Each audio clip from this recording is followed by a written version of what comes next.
वालेकुम class, welcome to our 9th class math adventure. उम्मीद है आप लोग खैरियत से होंगे। पिछले लेक्चर में हमने एक्सरसाइज 1.1 का क्वेश्चन नंबर 1 और क्वेश्चन नंबर 3 देखा था।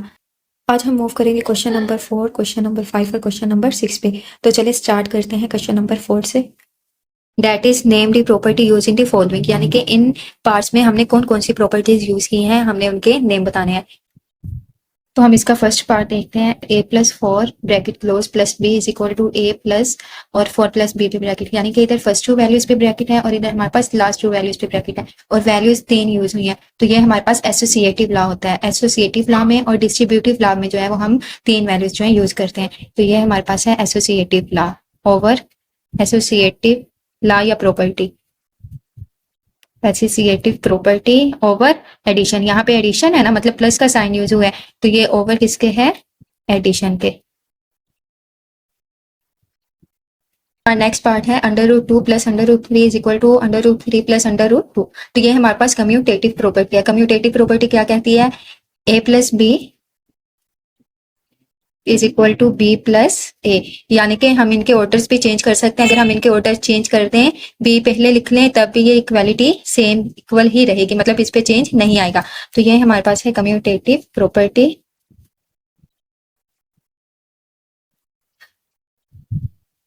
ओवर, ये किसके ओवर है, एडिशन, ओवर एडिशन।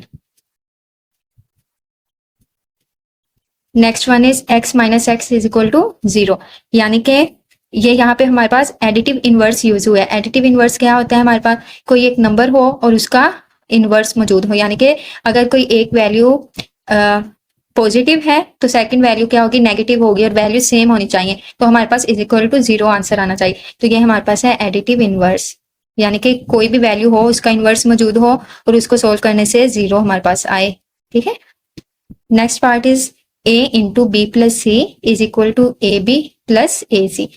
अब हमारे पास ये डिस्ट्रीब्यूटिव प्रॉपर्टी है multiplication, distributive property of multiplication over addition, क्योंकि यहाँ पे हमने इसको प्लस किया है ना, और ये कौन सी डिस्ट्रीब्यूटिव प्रॉपर्टी है, लेफ्ट डिस्ट्रीब्यूटिव प्रॉपर्टी है। क्यों, क्योंकि हमने ए को यहाँ से लेफ्ट साइड से मल्टीप्लाई करवाया है। तो ये है हमारे पास left distributive property of multiplication over addition. ठीक है, यानी कि एक तो हमने इसको लेफ्ट साइड से मल्टीप्लाई करवाया, सेकंड इस पे कौन सा साइन यूज हो रहा है, प्लस का। तो इट्स मीन कि ये लेफ्ट डिस्ट्रीब्यूटिव प्रॉपर्टी है of multiplication over addition. Next one is 16 plus 0 is equal to 16। ये हमारे पास आ जाती है एडिटिव आइडेंटिटी। आइडेंटिटी एडिशन की आइडेंटिटी हमारे पास क्या है, 0, और 0 में हम कोई भी नंबर ऐड करें तो हमारे पास वो नंबर ही आएगा। तो ये हमारे पास additive identity.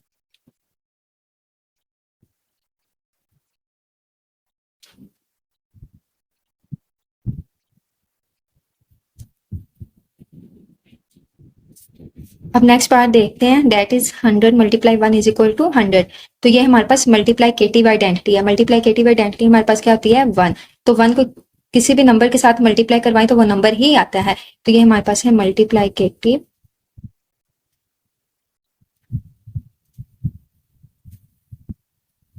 Identity. Next part है हमारे पास 4 into 5 into 8 is equal to 4 into 5 into 8, यानी कि यहाँ पे last two brackets, last two values पे ब्रैकेट थी और यहाँ पे फर्स्ट टू वैल्यूज पे ब्रैकेट थी। तो ये हमारे पास एसोसिएटिव प्रॉपर्टी है, एसोसिएटिव प्रॉपर्टी ओवर मल्टीप्लाइकेशन। यहाँ पे ये मल्टीप्लाइकेशन का यूज हुआ है ना साइन, तो ओवर मल्टीप्लाइकेशन। अगर यहाँ पे प्लस होता तो ओवर एडिशन।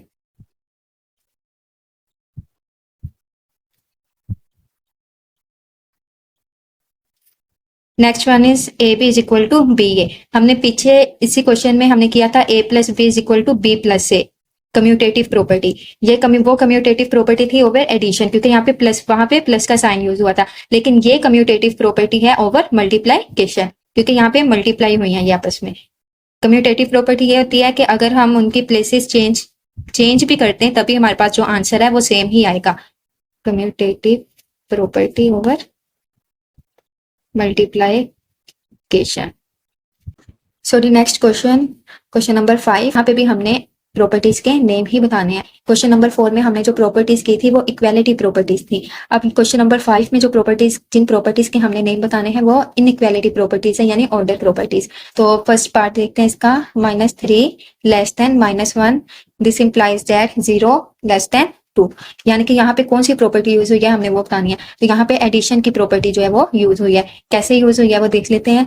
-3 में से अगर हम ऐड करें +3 लेस देन -1 +3, वही है ना एडिटिव प्रॉपर्टी, एडिशन की प्रॉपर्टी है ना कि कोई एक नंबर सी जो है हम दोनों साइड पे ऐड कर सकते हैं। तो हमने यहाँ पे दोनों साइड पे क्या ऐड किया, +3। तो +3 को जब -3 के साथ सोल्व करेंगे ये तो 0 हो जाएगा, और जब -1 में से +3 मतलब 3 में से -1 करेंगे, सब्ट्रैक्ट करेंगे, तो हमारे पास आंसर क्या आ जाएगा, 2 आ जाएगा। तो ये हमारे पास एडिटिव प्रॉपर्टी है।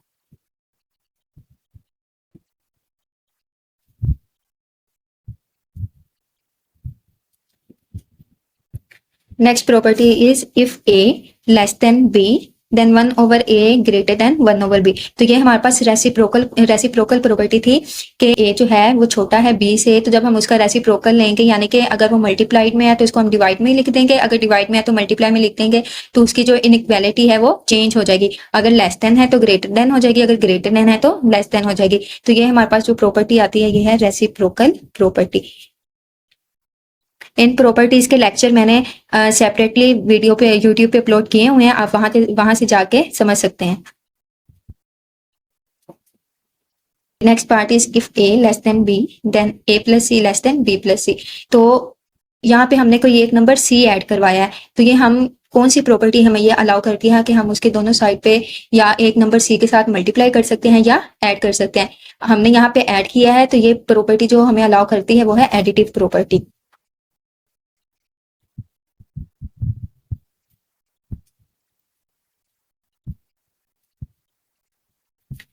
Next part is if AC less than BC and C greater than 0 then A less than B। तो हमें यहाँ से ही पता लग रहा है कि ये हमारे पास मल्टीप्लाइकेटिव प्रॉपर्टी है, क्योंकि यहाँ पे कोई भी साइन नहीं है। अगर कोई साइन ना हो तो वो मल्टीप्लाई का होता है, मतलब ठीक है। मल्टीप्लाई रिप्रेजेंट करने के लिए हम एक तो मल्टीप्लाई का साइन यूज करते हैं, सेकंड डॉट का। तो ये आपस में मल्टीप्लाई हो रहे हैं, तो ये हमारे पास है multiplicative property.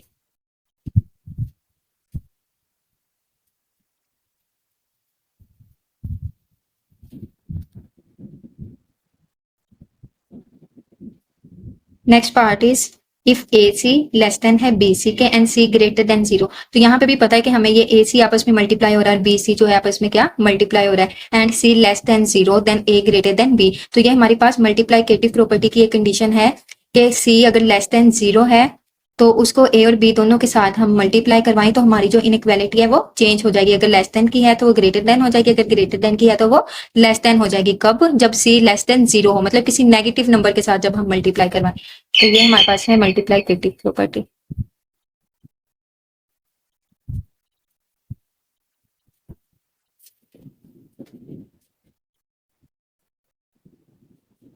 Next part is either A greater than B और A is equal to B और A less than B।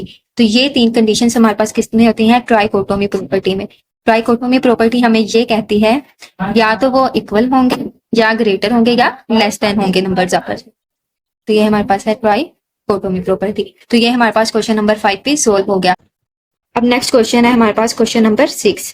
Question number 6 में हमने क्या करना है, find to rational numbers between 1/3 and 1/4। यानी कि हमने 1/3 और 1/4 के दरमियान 2 रैशनल नंबर्स जो है वो फाइंड करने हैं। तो सबसे पहले हमने जो फार्मूला इसमें यूज करना है वो है एवरेज फार्मूला। एवरेज फार्मूला हमारे पास क्या होता है,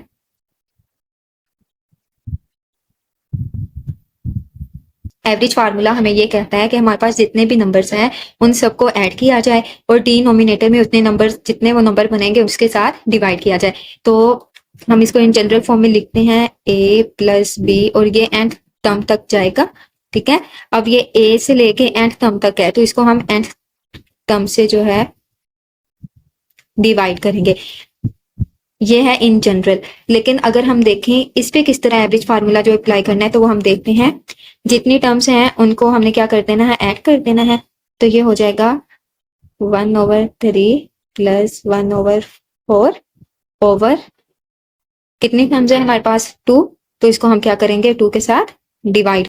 तो 1/3 प्लस 1 को हम क्या कर देते हैं, सबसे पहले यहाँ पे ऐड कर देते हैं 1/3 प्लस 1/4। इसका एलसीएम ले लेते हैं। एलसीएम क्या होता है, 4 3 जार 12, 4 1 जार 4, मतलब क्रॉस मल्टीप्लीकेशन करेंगे, पहले इसको इसके साथ मल्टीप्लाई करेंगे, 4 को इसके साथ और देन 3 को इसके साथ, तो ये क्रॉस मल्टीप्लीकेशन ही होगी। 4 3 इज इक्वल टू 7/12। अब हमारे पास ये जो आंसर आया, हम इसको 1/3 प्लस 1/4 की जगह जो है वो राइट कर देंगे, तो हमारे पास है 7/12/2। अब 2 जो है यहाँ पे जाके हमारे पास क्या हो जाएगा, मल्टीप्लाई हो जाएगा, तो ये हो जाएगा 7/24। हम डायरेक्ट इसका 1/3 प्लस 1/4 कैल्शियम यहाँ भी ले सकते थे, लेकिन कोई मिस्टेक वगैरह ना हो और इजीली हमारे पास सोल्व हो जाए, इसलिए हमने इस वैल्यू को अलग सेपरेट लिख के इसका एलसीएम लिया। एलसीएम लेने के बाद और ये वैल्यू हमने यहाँ पे पुट कर दी, और पुट करने के बाद हमने इसको सोल्व किया, तो ये हमारे पास आ गया 7/24। ये हमारे पास आ गया फर्स्ट रैशनल नंबर। अब हमने फाइंड करना है 2 रैशनल नंबर्स हमने फाइंड करने थे, अब हम निकालेंगे सेकंड जो है हम उसको किस तरह निकालेंगे, या तो हम इस नंबर को जो हमारे पास फर्स्ट रैशनल नंबर आया है, या तो उसको हम 1/3 के साथ एवरेज फार्मूला उस पे लगा देंगे, या 1/4 के साथ, तो किसी भी लगा दें, कोई इश्यू नहीं है। तो हम 1/4 के साथ इसको यूज करते हैं, लेकिन हम देखते हैं 7/24 प्लस 1/24 ओवर कितनी वैल्यूज है हमारे पास 2, तो एवरेज फार्मूला यही कहता है ना, जितनी वैल्यूज है उन सबको ऐड करें और जितनी टोटल वैल्यूज बनेंगे उस नंबर के साथ हम डिवाइड कर दें। तो 7/24 और हमने इसको एक नंबर लिया साथ 1/4, तो 1/4, तो हम अब डिनोमिनेटर सेम कर लेते हैं, ताकि जब हम नेक्स्ट प्रोसीड करें इस क्वेश्चन को एलसीएम ले तो हमारे पास कोई भी मिस्टेक के चांसेस ना हो। तो हमने 24 बनाना है, तो हम 6 के साथ मल्टीप्लाई कर देंगे, जिस नंबर के साथ हम मल्टीप्लाई करते हैं उस नंबर के साथ हम डिवाइड भी करते हैं, और जो नंबर हम ऐड करते हैं उसके साथ हम सब्ट्रैक्ट भी करते हैं। तो ये हमारे पास हो जाएगा 7/24 प्लस 6 1 जार 6, 6 4 जार 24, ठीक है, ओवर डिवाइड में हमारे पास क्या आ जाएगा 2 आ जाएगा। अब नेक्स्ट हमने इस वैल्यू का क्या लेना है, एलसीएम, तो हम इसका एलसीएम ले लेते हैं।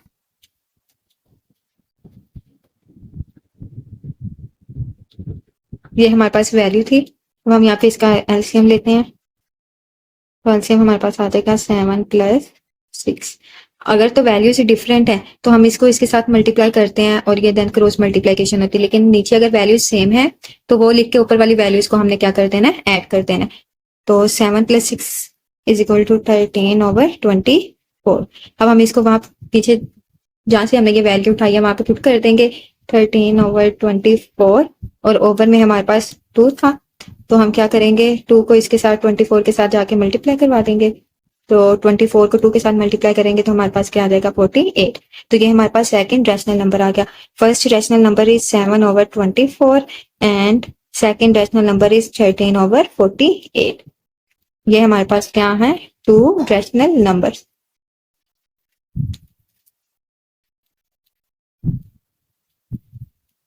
अब हम मूव करते हैं अपने नेक्स्ट पार्ट की तरफ। नेक्स्ट पार्ट इज 3 और 4। तो सबसे पहले हम इस पे एवरेज फार्मूला लगाएंगे। एवरेज फार्मूला क्या होता है कि जितनी वैल्यूज है इनको ऐड किया जाए, उन सब वैल्यूज को काउंट करके जितना नंबर बने उस पे हम डिवाइड करते हैं, ठीक है। तो ये 2 नंबर्स हैं, तो 3 + 4 इज इक्वल टू 7 एंड 2। ये हमारे पास आ गया फर्स्ट रैशनल नंबर। अब हमने सेकंड रैशनल नंबर के साथ सेकंड रैशनल नंबर हमने फाइंड करना है, तो हम 7/2 को 4 के साथ या 3 के साथ किसी एक नंबर के साथ हम क्या करेंगे, इसका एलसीएम ले लेंगे। तो हम कर लेते हैं 4 के साथ, इस पे अगेन एवरेज फार्मूला लगाएंगे, ठीक है। तो अब हम इसका एलसीएम लेंगे, 2 4 आर 8 प्लस, और अब ये देखें यहाँ पे ये सेपरेट हो रहा है, मतलब यहाँ जिसके नीचे कुछ नहीं होता वो 1 होता है, तो इसको अगर हम 2 के 1 के साथ मल्टीप्लाई करें तो हमारे पास आ जाएगा 2, 7 1 जार 7 और 4 2 जार 8, और ये हमारे पास ओवर में 2 आ गया, ये फार्मूले वाला। अब हम करते हैं 2 को जब इसके साथ मल्टीप्लाई करेंगे तो ये हमारे पास आ जाएगा 4, 8 में हम अब 7 ऐड करेंगे तो हमारे पास आ जाएगा 15। तो ये हमारे पास हो गया second rational number. First rational number is 7/2 and second rational number is 15/4। तो हमारे पास जो 2 रैशनल नंबर्स हैं वो हैं 7/2 एंड 15/4 आर 2 रैशनल नंबर्स। मैं डिस्क्रिप्शन में डिटेल्ड नोट्स जो हैं, डिटेल्ड नोट्स कोई पार्ट अगर यहाँ पे हमने नहीं किया, कोई मिस हो गया तो उसका सोल्यूशन भी वो इस पीडीएफ में मौजूद होगा। तो अगर आपको इसके डिटेल्ड नोट्स चाहिए हो, एक्सप्लेन फुली एक्सप्लेन्ड नोट्स, तो आप उस लिंक पे क्लिक करके जो पीडीएफ है वो डाउनलोड कर लीजिएगा। इस वीडियो को लाइक कीजिए, शेयर कीजिए, कमेंट कीजिए और अगर आप इस चैनल पर न्यू हैं तो इस चैनल को सब्सक्राइब करना मत भूलिए। मिलते हैं नेक्स्ट वीडियो में एक नए टॉपिक के साथ। तब तक अपना ख्याल रखिए। अल्लाह हाफिज़।